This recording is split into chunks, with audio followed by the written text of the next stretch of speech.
সভাপতি শপথ গ্রহণ করছে, মানে আর কি আজকে নিবে যারা দায়িত্ব, তো বিষয়টা শপথ গ্রহণ করবে, তো আপনারা এটাকে কিভাবে দেখতেছেন?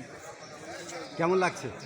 আসলে এটা তো আনন্দের বিষয় যে একটা দেশটা নির্বাচনের খুবই পরিশ্রম করা সমান এই জিনিসটা নির্বাচন হলো, যখন আমরা বিজয়ী হলাম এই আনন্দ তো আর ভাষায় প্রকাশ করা যাবে না।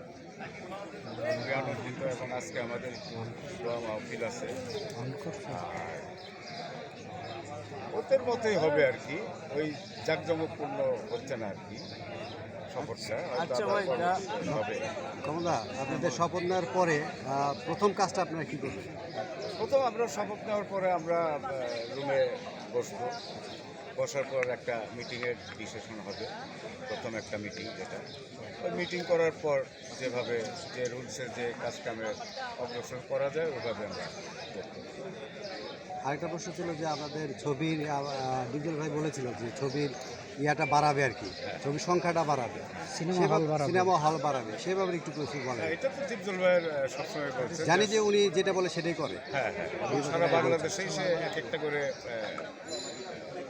ডিজিটাল হল করবে। আর দ্বিতীয়ত তার তো 4-5টা ছবি এমনি সেন্সার হয়ে রয়েছে, বলছিল নির্বাচনের পর আমি আরও 5-6টা ছবি স্টার্ট করব।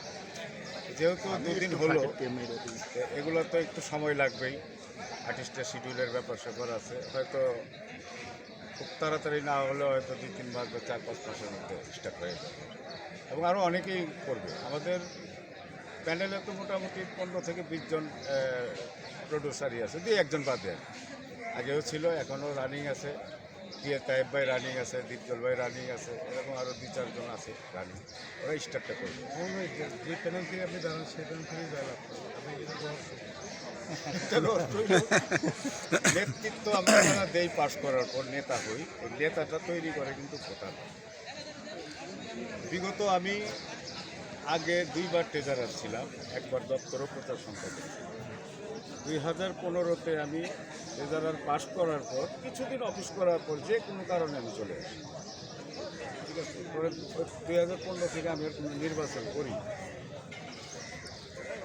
আমার কিছু ভোটার আছে যারা নাকি আমার প্রত্যেক দিন আমার এখানে বলতো, ভাই এবার কিন্তু আপনি নির্বাচন করতেই হবে, আপনার ভাই অসুস্থ, রিং টিং করা মানুষ, হার্টের প্রবলেম, আমার এই ঝামেলায় ফেলা হয় না, আপনি পরিশ্রম করতে হবে না, আমরাই পরিশ্রম। তারপরে দেখলাম বিশা সওদাগর, মনোয়ার হোসেন, দীপজল ভাই একটা প্যানেল করতেছে, ওই প্যানেল থেকে প্রথম অফারটা করলাম, লোকটা সামলাতে পারলাম।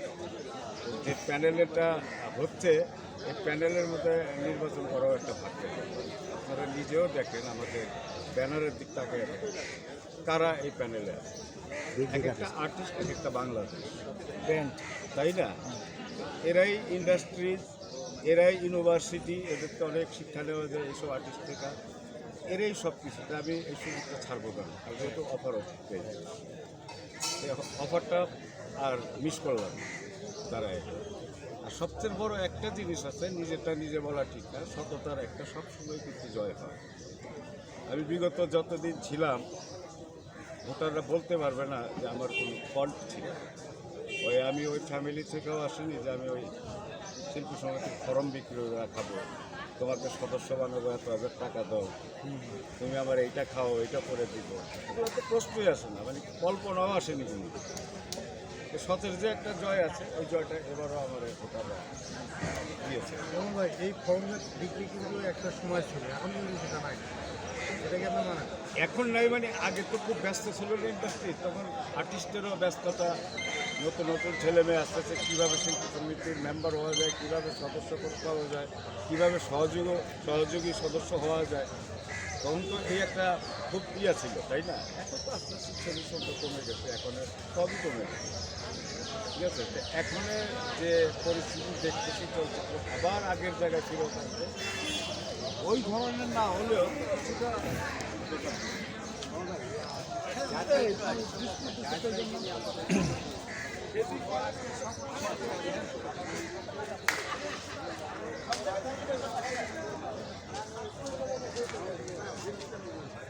মোবাইলে